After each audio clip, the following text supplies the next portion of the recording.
Commander Elena Vasquez stared through the observation deck's reinforced windows at the ghost ship drifting in the void. The Mercy's End hung motionless against the star field, its hull frosted with ice crystals that shouldn't exist in the vacuum of space. "Status report," she commanded, watching her breath form clouds in the suddenly frigid bridge air. Lieutenant Torres consulted his tablet with trembling hands. "Internal temperature minus 40 Celsius. Commander. 3,000 passengers and crew. All dead. All except one." Elena's jaw tightened. 3 weeks ago, the Mercy's End had been a routine colony transport.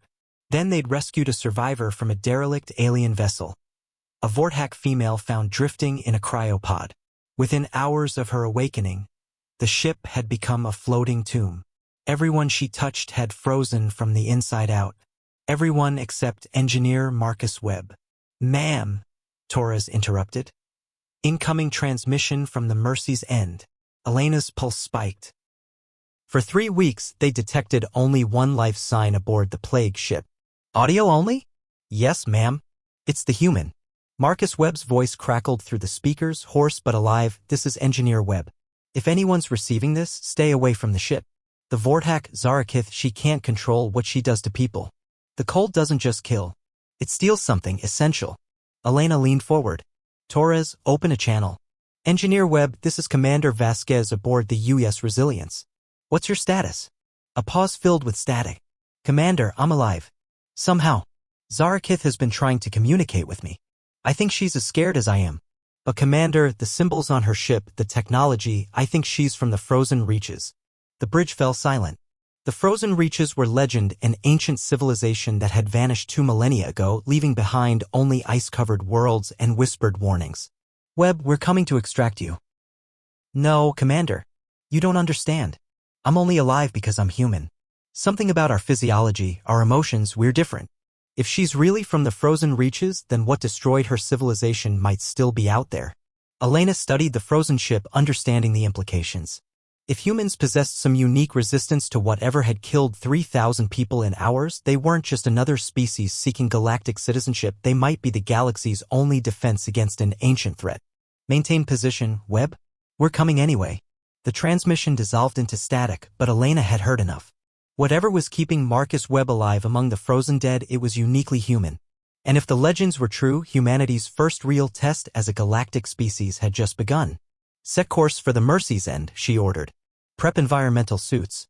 We're going to need answers, and that ship is the only place we'll find them." The airlock hissed open, revealing corridors that belonged in a nightmare. Elena stepped through, her breath immediately visible despite her suit's heating systems. The temperature gauge read -42 and dropping. "Stay close," she whispered to her team. "Emergency extraction if any suits fail." The Mercy's End was a gallery of the dead. Passengers frozen mid-stride clutched crystallized belongings. Children's toys had become ice sculptures. Elena had seen battlefields, but nothing like this tableau of interrupted life. "Energy readings are unstable," Torres reported. "Whatever caused this isn't natural." They followed maintenance tunnels toward engineering, where Webb's signal originated. The deeper they went, the colder it became. Elena's suit struggled, heating elements working overtime. A faint glow ahead revealed a makeshift shelter built from cargo containers and thermal blankets. Inside, a figure worked at a control panel, very much alive. "Marcus Webb," Elena called. The man turned, wearing only a standard jumpsuit with no environmental protection. No frost on his breath. No shivering. He looked impossibly normal. "Commander Vasquez, I warned you not to come. How are you alive?" Elena gestured at his lack of protective gear. "This temperature should have killed you instantly." Marcus smiled grimly. "I've been wondering the same thing. Something about being human makes me resistant to her abilities." "Where is she?" Marcus nodded toward a sealed section. Through transparent aluminum, Elena saw a tall, pale figure with crystalline formations along her arms, beautiful and alien. "I contained her using emergency protocols. Every time she approaches the barrier, the temperature drops 10 degrees. Elena's suit alarms chimed, heating failure imminent. "We're extracting you. Now." "I can't leave her, Commander." "She's terrified, confused. I don't think she understands what she does to people." Marcus pulled out a modified device. "I've been working on this, a thermal regulator that might help her control her abilities." Elena felt numbness creeping into her fingers. "Explain quickly." The Vortac absorbed thermal energy involuntarily. This device might give her control. But Commander, what if humans are naturally resistant because we survived whatever destroyed the frozen reaches civilization? Elena's vision blurred as cold penetrated her failing suit. We're leaving. Orders. Go, Marcus said simply. Send equipment if you can, but don't risk more lives. I think I'm close to a breakthrough. As her team dragged Elena toward the airlock, she caught a final glimpse of Marcus Webb, the only warm thing in a ship of death, standing alone with an alien who killed with her touch, working to save them both. The airlock sealed with the finality of abandoning hope itself. Elena stood in the medical bay, warming her hands around coffee while Dr. Mitchell treated her frostbite. The rescue attempt had failed but revealed something unprecedented: human resistance to deadly alien abilities. Commander, Torres approached urgently. Transmission from Engineer Webb. Elena set down her cup. Routed here. Marcus's voice filled the room, clearer now. Commander, I've made contact. Her name is Zarakith and she's not from the frozen reaches, she's fleeing from the civilization that destroyed them. Dr. Mitchell stopped his examination. Fleeing from what? The Kethmoran. They consume thermal energy from living beings, that's how they feed. They devoured the entire Vortac civilization, freezing world after world. Zarakith was escaping when we found her. Elena felt ice in her veins. How many survivors? She doesn't know. The Kethmoran scattered them across the galaxy. But Commander, I'm alive because she's choosing not to freeze me. She can control her abilities when she's not panicked. Why would she protect you? Because I'm the first being in 2,000 years who can survive her touch. She's grateful. Commander, she wants to help us. Dr. Mitchell whispered, if she can control it, maybe we can extract them both. There's more, Marcus continued. The Kethmoran are still hunting. Some of those unexplained system failures the Council reported, entire colonies going dark, those weren't accidents. Elena grabbed Torres's arm. Get me Admiral Chen. Priority Alpha. Zarakith says the Kethmoran have a weakness. They can't drain thermal energy from beings who generate it faster than they can absorb it. Most species can't keep up, but humans. Higher metabolic rate, Dr. Mitchell finished. We generate heat more efficiently. Exactly. And our emotional responses disrupt their feeding. They need fear and despair to drain efficiently. Human empathy, our ability to feel compassion even for threats. It interferes with their process. Elena stared at the calm. Are you saying humans are naturally resistant to these predators? I'm saying we might be their worst nightmare. And if they've been studying galactic species like they studied the Vortac, they already know about us. Elena's mind raced. If the Kethmoran saw humanity as a threat, Webb, learn everything you can about their capabilities and numbers. Already working on it. But Zarakith is weakening from suppressing her instincts to keep me alive. If she dies, her knowledge dies with her. Elena looked at Dr. Mitchell, who nodded grimly. We'll find a way to help. Keep her alive, Webb. Yes, Commander. As the transmission ended, Elena realized their rescue mission had become something larger. Humanity's first galactic test wouldn't be about achievement, it would be about survival against an ancient enemy that had been hunting in the shadows for millennia. Elena stood before the emergency Galactic Council session, frost still marking her environmental suit. The circular chamber buzzed with concerned voices from dozens of species, all demanding answers about the human situation. Counselors, Elena began. We're facing a threat that's been active for 2 millennia. The Kethmoran have been systematically hunting and consuming entire civilizations. Counselor Thekvar raised a tentacled appendage. You're asking us to believe an entire species has been secretly feeding on others for 2,000 years? The thermal signatures from our unexplained system failures match the Kethmoran feeding process perfectly, Elena replied. Admiral Chen's voice crackled through the calm. Commander, what's Webb's current status? Sir, Engineer Webb has established stable communication with the Vortac survivor. She's providing intelligence on Kethmoran capabilities and weaknesses. The Council erupted in whispers. A human surviving direct contact with a being that killed 3,000 people challenged every assumption about human physiology. What makes humans different? Asked Counselor Meredith. Elena had dreaded this question.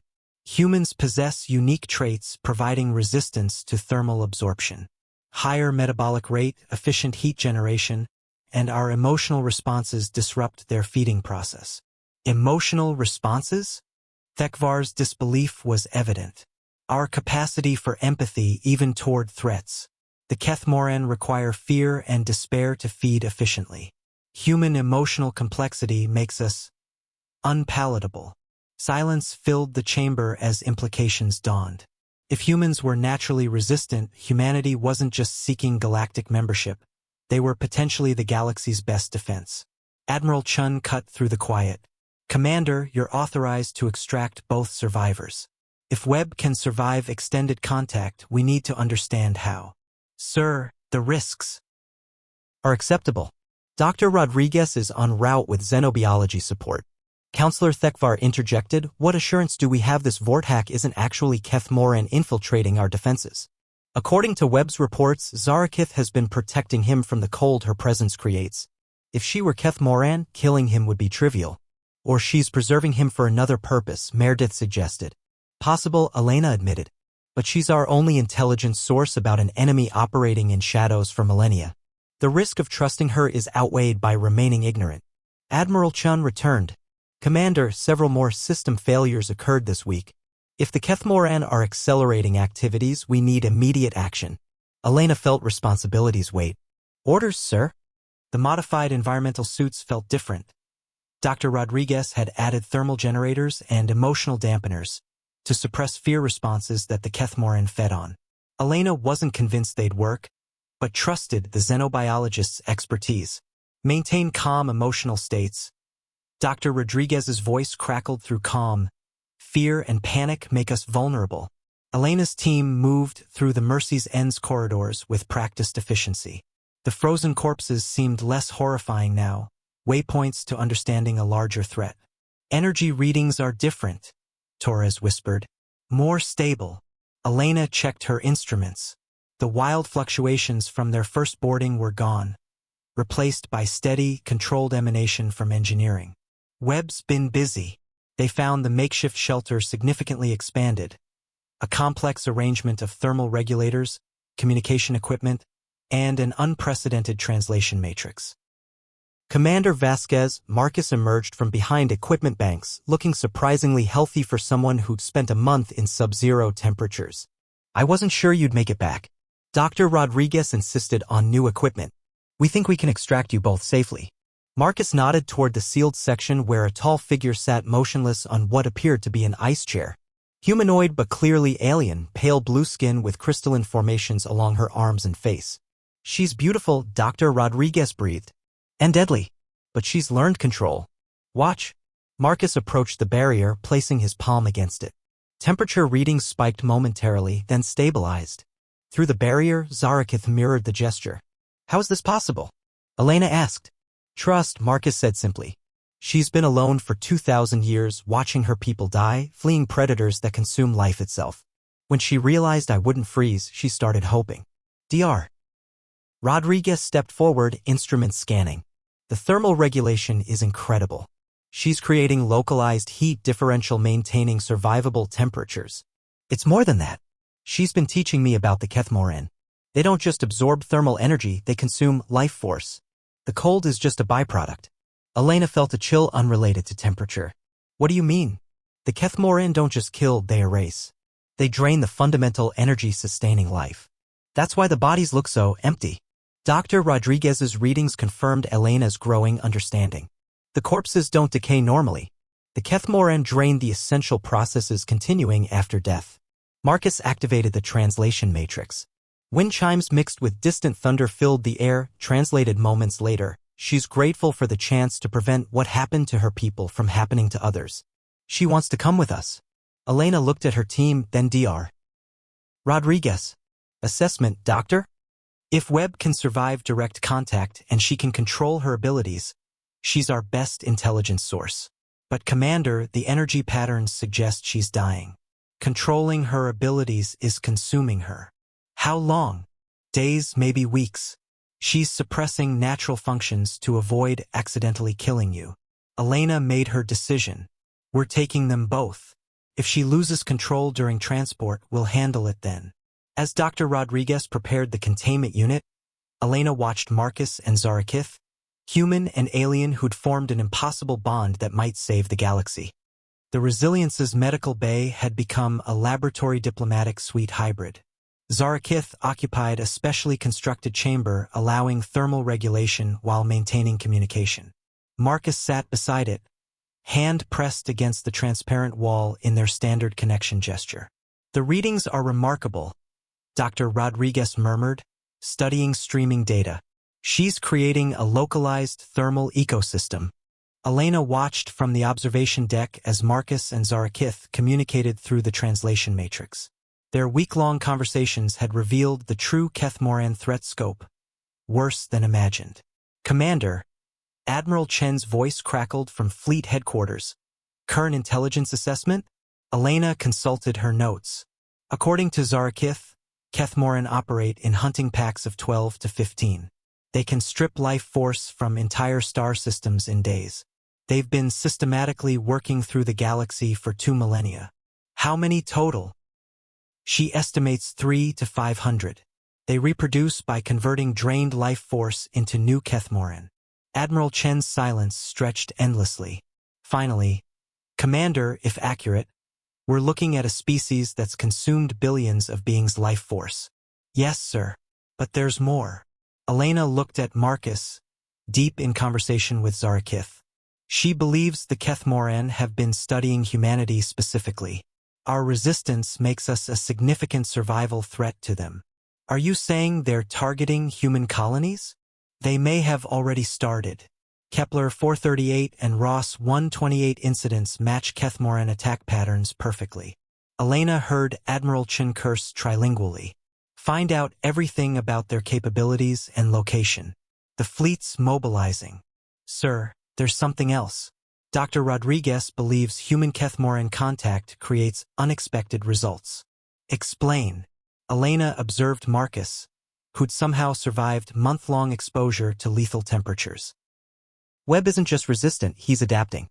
Improved thermal regulation, increased metabolism, enhanced emotional responses. Prolonged contact with Zarakith might be enhancing natural human abilities." "Enhancement how?" "Empathic sensitivity. He senses everyone's emotional states shipwide and can project calm affecting others' responses." Admiral Chen's concern was audible. "Are you suggesting human Vortac contact creates hybrid abilities?" "I'm suggesting human emotional complexity might be more significant than realized. If Kethmoran feed on fear and despair, and humans can generate and project positive emotions in response to threats, we might be dealing with more than simple resistance." Marcus suddenly stood, expression alert. He spoke quickly to Zarakith, then activated communications. "Commander, we need to talk. Now." Elena and Dr. Rodriguez hurried down. "What is it?" "She's been sensing something." "Kethmoran. They're coming." Elena's blood ran cold. "How many?" Marcus consulted the translation matrix. "All of them. The entire population. They've detected humans and surviving Vortac in the same location." Dr. Rodriguez's instruments registered massive energy fluctuations. Multiple ships dropping from FTL. Not on navigation systems. Elena grabbed the comm, "All hands, battle stations." "Not a drill." "Commander," Marcus said urgently, "Zarakith wants to try something never attempted before.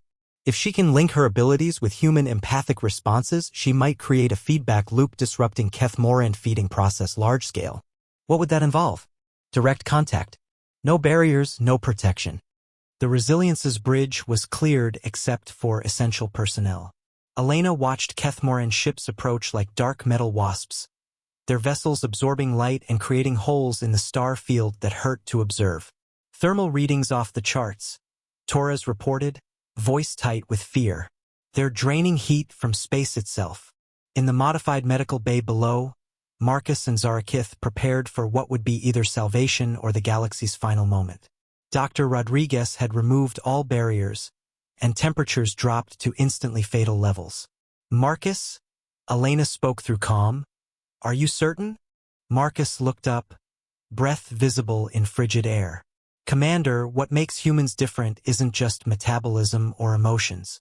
It's our ability to choose hope over fear, even when fear is rational." Elena watched Marcus approach Zarakith, who waited motionless as ice crystals formed around her. Temperature readings showed -60 and falling. "She's beautiful," Marcus said softly, reaching out. "And terrified." 2,000 years of running, being alone, watching her people die. But she's still willing to try saving others. Elena held her breath as Marcus's fingers touched Zarakith's crystalline skin. Temperature plummeted to -80, then -100. Life support systems began failing. Then something unprecedented happened. Instead of freezing, Marcus smiled. I can feel what she feels. The loneliness, fear, hope. And she can feel what I feel. Elena watched amazed as temperature readings stabilized. What's happening? They're sharing thermal energy, Dr. Rodriguez reported wonderingly. Creating emotional resonance feedback loop. On tactical display, Kethmoran ships stopped approaching, energy signatures fluctuating wildly. Commander, Torres announced, the Kethmoran are communicating. Audio only. The voice emerged like wine through ice caves, released the vortex. End this disruption. Elena looked at Marcus and Zarakith, hands joined, creating balanced temperature sphere around them. Negative. They're under Galactic Council protection. You do not understand. The joining is forbidden. It threatens the natural order. Elena suddenly understood. Kethmoran weren't just predators, they'd built existence on consuming others. Two species sharing life force instead of one consuming the other was antithetical to everything they were. Marcus, can you hear them? Marcus nodded, eyes closed, still touching Zarakith. They're afraid, Commander. They've never encountered this before. The emotional resonance is spreading.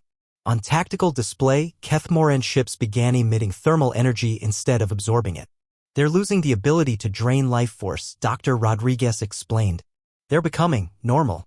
The Kethmoran voice returned, panicked. Stop this. You are unmaking us. Elena made a galaxy-changing decision. Good. Maybe it's time you learn to live without consuming others. Commander, Marcus said urgently. Zarakith wants to extend the effect. We can reach every Kethmoran in the galaxy. What's required? Faith. Faith that compassion is stronger than hunger, connection more powerful than consumption, that the universe has room for everyone. Elena looked at her crew, at glowing Kethmoran ships, at two beings transcending species boundaries. Do it. Show them what it means to be alive instead of surviving. Marcus and Zarakith closed eyes, joined hands glowing golden. The effect spread through the ship, beyond it, touching every Kethmoran vessel. Dark ships transformed, becoming crystalline and beautiful. They're singing, Torres whispered. The harmony came from space itself, Kethmoran experiencing forgotten emotions, joy, wonder, connection without consumption. Welcome to the galactic community, Elena said. We have much to teach each other. Everyone she touched had frozen to death except the human. But the human had taught her to touch without killing, connect without consuming, to be alive instead of merely surviving. The galaxy would never be the same.